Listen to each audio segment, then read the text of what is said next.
Anak kami 4 masih dalam perkuliahan, ada 2 sekarang dan 2 lagi masih tingkat SMA. Dan kami tinggal di Batuaji di perumahan Fortuna Raya. Saya rasa cuma itu aja lah perkenalan ya.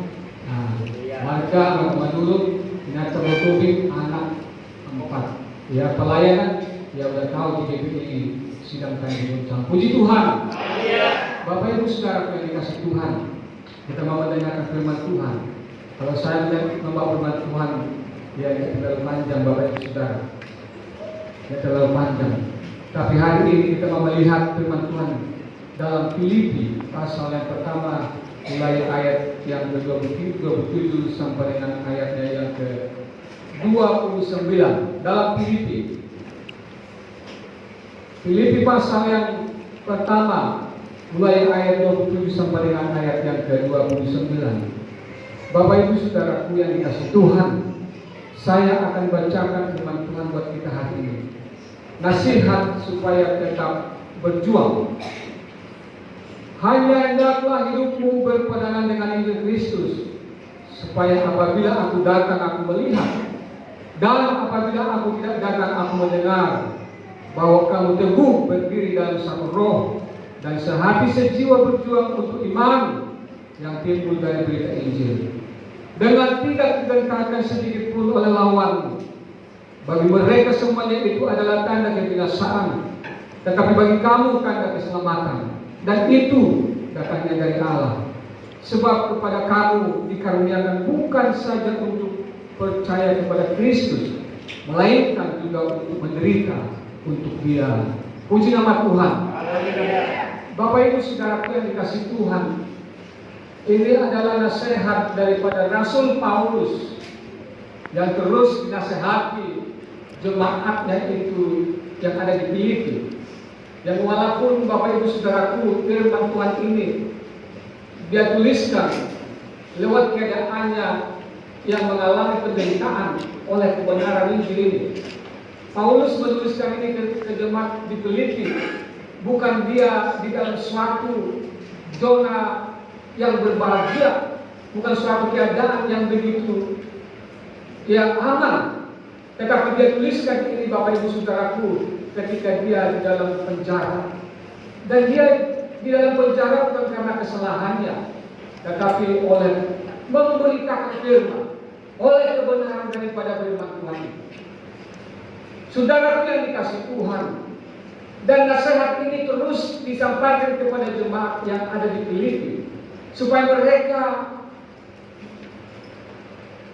dalam pelayanan yang sudah dirintis oleh Paulus ini tidak tergeserkan oleh keadaan apapun, tidak diombang-ambingkan oleh pengajaran-pengajaran yang lain, supaya hidup mereka tetap berpadanan kepada Injil Kristus. Itulah nasihat Paulus kepada mereka, kepada jemaat ini, supaya mereka tetap hidup mereka yang sudah mendengarkan tentang kebenaran, hidup mereka yang sudah hidup di dalam Kristus itu, tetap mereka berjuang, tetap mereka mempertahankan imannya, hidup berpadanan dengan firman Tuhan. Saudaraku, kalau saya melihat bagaimana konteks pengertian daripada hidup berpadanan ini yang Paulus inginkan dalam jemaat yang ada di Filipi ini adalah bahwa hidup kekristenan mereka itu harus sesuai dengan nilai-nilai daripada kebenaran firman Tuhan. Hidup mereka itu harus memiliki nilai standar. Hidup mereka itu harus ada gaya hidupnya memiliki standar surgawi, Bapak Ibu Saudara. Makanya Paulus tetap menasihati mereka ini supaya mereka hidup yang sudah diajarkan kepada mereka tidak tergeserkan, yang walaupun Paulus tidak melihat, tidak datang kepada mereka, tetapi dia mendengarkan bahwa hidup daripada jemaat di Filipi ini sungguh-sungguh hidup yang berpadan, yang sesuai dengan kebenaran dan nilai-nilai daripada Injil itu sendiri. Saudara yang dikasih Tuhan, katakan di sini orang bahwa orang yang sudah memiliki yang keterpadanan itu, dikatakan Paulus di sini, harus mereka sehati, sejiwa, satu roh, satu tujuan, satu visi. Inilah yang mau ditanamkan Paulus kepada mereka. Karena Bapak Ibu Saudara yang dikasih Tuhan, saya melihat bagaimana akan kuatnya power daripada kesatuan ini, keunitian ini, keseiasekatan ini, satu roh dan satu jiwa ini. Sangat berdampak kegunaannya Bapak Ibu Saudaraku. Kalau jemaat Tuhan tidak ada persatuan dan kesatuan, baik itu dalam organisasi yang lain pun, kalau tidak ada kesatuan dan persatuan ini, maka organisasi itu akan gampang dipengaruhi. Organisasi itu akan gampang surut Bapak Ibu Saudara. Demikian juga di dalam gereja Tuhan, dalam sidang jemaat Allah. Kalau tidak ada kesatuan dan persatuan, kalau tidak ada kesehati, sepikiran, satu roh, satu jiwa dalam mengembangkan pelayanan ini Bapak Ibu Saudara, pasti akan gampang surut Bapak Ibu Saudara. Karena maju mundurnya satu pelayanan itu saya melihat adalah oleh karena kesatuan dari antara seluruh sidang jemaat Allah, baik itu antara hamba Tuhan, sesama hamba Tuhan, baik itu antara hamba Tuhan dengan sidang jemaat, kaum ibu dan kaum bapak serta muda-mudi. Inilah Bapak Ibu Saudaraku yang bisa membangun sehingga pelayanan ini, pelayanan di tempat ini semakin hari semakin indah di hadapan Tuhan, bahkan semakin maju oleh karena Tuhan ada campur tangan dalam sidang jemaat ini. Sama lihat bagaimana tadi lewat ujian daripada kaum ibu, kaum bapak, muda-mudi, ya lasma, amin. Kalau kami yang bantuan holang robe sama kaum bapak tadi, mereka muncul dalam satu hal lasma, amin. Holang robe jong-jong sudah sangat mantap itu kami lihat. Belum lagi dinyanyikan pujiannya yang begitu indah. Demikian juga kaum ibu, muda-mudi. Hanya berdiri aja pun di altar ini di depan ini, hamba-hamba Tuhan ini sudah senang. Apalagi sudah memasmurkan hidup pujian sebagai persembahan yang harus di mata Tuhan. Semakin bergelora hamba-hamba Tuhan, semakin berjuang, semakin bersemangat dalam pelayanan ini Bapak Ibu Saudara. Allah yang mau akan mau menjaju, akan mau bersebuah Tuhana, yang susah Bapak Ibu Saudara. Tapi saya melihat lewat daripada ini, walaupun lewat dari pujian tadi, bahwa kesatuan dan persatuan, kesetiaan dan jemaat ini sangatlah bagus. Puji nama Tuhan.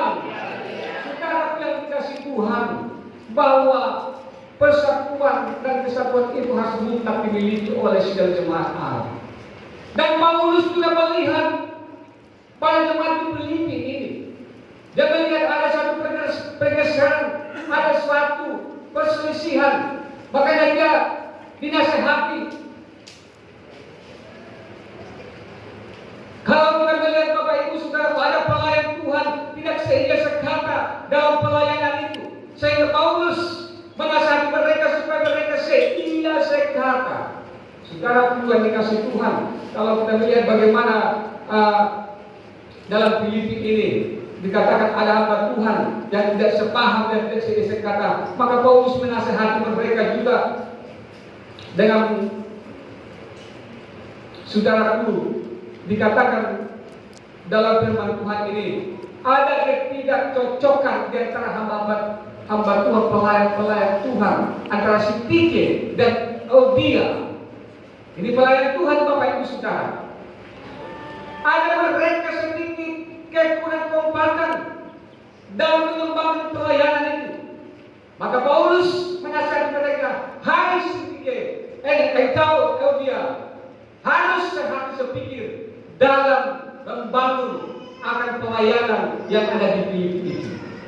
Saudara yang dikasih Tuhan, bahwa mereka itu sadar setelah Paulus nasihati supaya mereka sungguh-sungguh membangun tentang kesatuan dan kesetiaan di dalam pelayanan itu.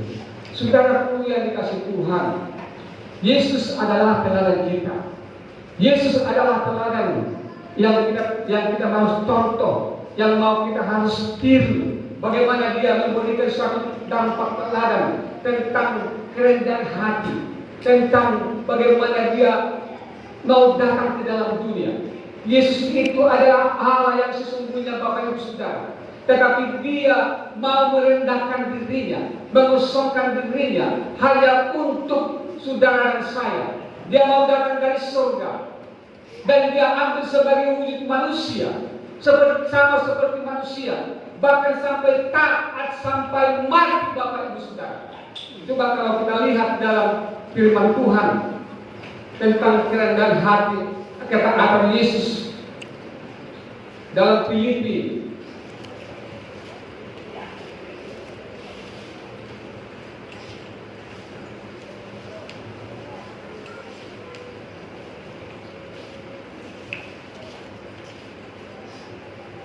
ya, Bapak Ibu, dalam Filipi 2, Filipi pasal kedua mulai ayat 5 sampai dengan ayat yang ke-8.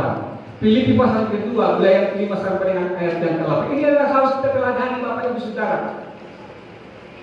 Apa yang dilakukan Yesus, apa yang diperbuat Yesus, itulah yang mau kita teladani, itulah yang mau kita lihat dalam Filipi pasal yang kedua mulai ayat 5 sampai dengan ayat yang ke-8. Tolong dulu dari seorang pemudi untuk membacanya. Filipi pasal yang kedua.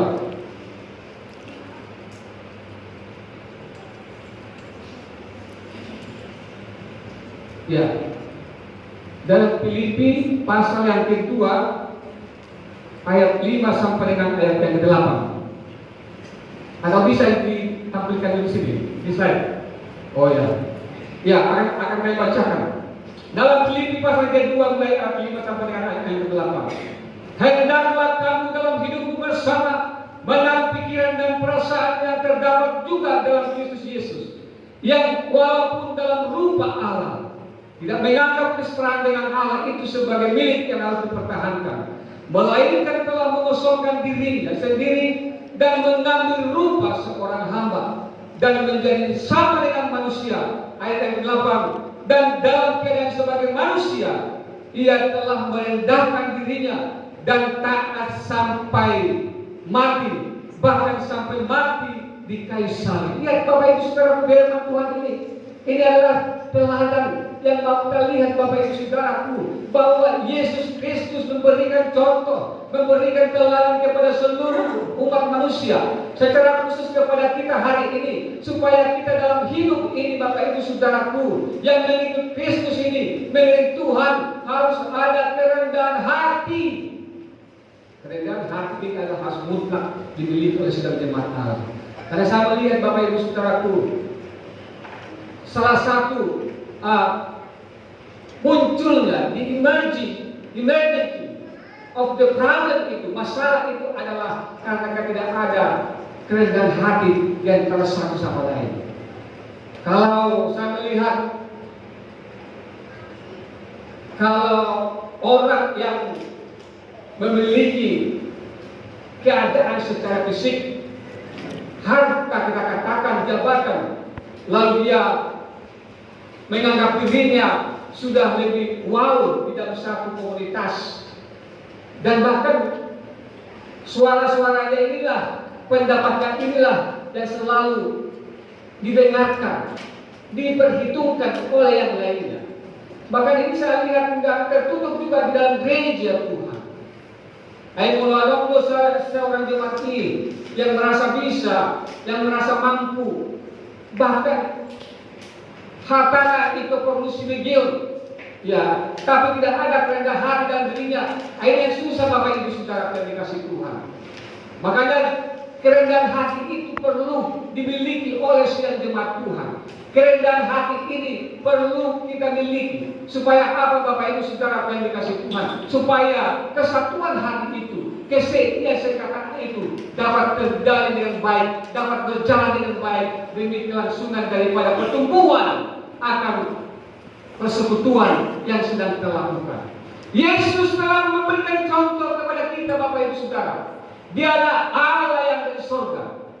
Dia adalah penguasa daripada jagat raya ini. Dia adalah Allah yang sesungguhnya, Bapak Ibu Saudara. Tetapi dia datang dari sana. Bahkan firman Tuhan berkata tadi, dia mengosongkan dirinya dan dia berubah manusia. Dia tidak mempertahankan eksistensinya sebagai Allah. Dia tidak mempertahankan kealahannya, Bapak Ibu Saudara, hanya untuk menebus saudara, hanya untuk kepentingan saudara. Dia mau saudara datang ke dalam dunia, bahkan sampai dikatakan di sini mengambil rupa manusia dan menderita di kayu salib dan sampai taat dan mati di kayu salib hanya untuk kepentingan daripada Bapak Ibu dan saudara yang dikasih Tuhan. Ketaatan ini tuh yang dilakukan Yesus haruslah sungguh-sungguh dimiliki oleh sidang jemaat Tuhan yang ada di tempat ini. Saya bukan berkata tidak, atau ada di sini yang merasa yang super atau tidak. Kalau saya melihat jemaat di sini adalah jemaat-jemaat yang baik. Puji nama Tuhan, yang hormat antara yang satu yang lain, yang hormat, yang saling mengasihi, yang saling menganggap yang lain lebih utama daripada dirinya sendiri. Itu sudah nampak dari persekutuan Bapak Ibu yang dikasih Tuhan hari ini. Tetapi ini adalah nasihat Paulus, nasihat kepada kita juga, supaya kita memiliki kerendahan hati, baik dan segala-galanya, supaya pelayanan ini Bapak Ibu Saudaraku, supaya pelayanan depan semakin maju, semakin berkembang, bahkan semakin banyak umat Tuhan yang diselamatkan, yang bertobat lewat daripada pelayanan hamba-hamba Tuhan di tempat ini. Saudaraku yang dikasih Tuhan, Yesus telah memberikan gambaran kepada kita bahwa kita harus taat dan setia dalam hidup kita ini. Itu ya yang menjadi samping buat kita, Bapak Ibu Saudara. Saudaraku yang dikasih Tuhan, bahwa dikatakan tadi di sini harus ada kesetiaan, harus ada kesatuan. Sebagai nasihat Paulus kepada jemaat di Filipi. Dan yang kedua saya melihat di sini apa yang menjadi nasihat Paulus kepada jemaat di Filipi itu, yang kita lihat di dalam ayatnya yang ke-28. Dengan tidak digentarkan sedikit pun lawanmu, bagi mereka semua itu adalah tanda kebinasaan, tetapi bagi kamu tanda keselamatan, dan itu datangnya dari Allah. Artinya Bapak Ibu Saudara yang dikasih Tuhan, jemaat yang ada di Filipi ini juga mengalami musuh, mengalami masalah. Dan dalam musuh-musuh mereka ini adalah, firman Tuhan katakan, adalah pengajar-pengajar palsu, pengajar-pengajar palsu, penyunat-penyunat palsu, nabi-nabi palsu, pemberita-pemberita firman yang tidak sesuai dengan yang diberitakan Paulus. Inilah menjadi lawan mereka. Maka sebab itu Paulus mengatakan kepada mereka supaya mereka tidak usah khawatir. Jangan takut terhadap lawanmu, jangan takut terhadap musuhmu. Dikatakan Paulus, jangan gentar kepada mereka. Kata Paulus hari ini, saudara yang dikasih Tuhan. Saudaraku, kalau zaman sekarang ini saya melihat bagaimana apa yang menjadi lawan-lawan daripada jemaat Allah, apa yang menjadi lawan daripada umat Tuhan. Kalau di dalam 1 Petrus dikatakan di sini, saudaraku, dalam 1 Petrus, ya kita lihat dengan kebenaran firman Tuhan. 1 Petrus pasal yang ke-5 mulai ayat 8 sampai dengan ke-9. 1 Petrus pasal yang ke-5 mulai ayat yang ke-8 sampai dengan ayat yang ke-9. Begini firman Tuhan akan kami bacakan. Sadarlah dan berjaga-jagalah, lawanmu si iblis berjalan keliling sama seperti singa yang mengaum-ngaum dan mencari orang yang dapat ditelannya. Lawanlah dia dengan iman yang teguh, sebab kamu tahu bahwa semua saudaramu di seluruh dunia menanggung penderitaan yang sama. Lihat Bapak Ibu Saudara, musuh-musuh kita saat ini adalah bukan seperti seperti yang dialami oleh jemaat yang di Filipi ini. Pengingat-pengingat palsu, nabi-nabi palsu, pengajar-pengajar yang palsu. Tetapi firman Tuhan berkata, di sini bahwa lawan kita, musuh kita adalah iblis. Maka oleh sebab itu Bapak Ibu Saudara, kita perlu sadar, kita harus perlu hati-hati, kita harus perlu berjaga-jaga, sebab lawanmu si iblis berjalan keliling sama seperti singa yang mengaum-ngaum. Bapak Ibu Saudara yang dikasih Tuhan, di mana-mana sekarang ada kuasa iblis. Maka firman Tuhan berkata di sini, dia mau mencari mangsanya, dia mau mencari orang yang mau diterkamnya. Siapa yang lemah akan gampang untuk diseret. Maka oleh sebab itu saudara yang dikasih Tuhan, dikatakan lewat kepada firman Tuhan ini supaya kita sadar, lawanlah iblis, lawanlah kuasa kegelapan. Kalau dalam Efesus dikatakan saudaraku bahwa musuh kita adalah penguasa-penguasa udara, roh-roh yang ada di udara. Kita lawan itu, kita kalahkan itu dengan kuasa daripada Allah, yaitu Roh Allah dan firman Tuhan. Puji nama Tuhan. Saudara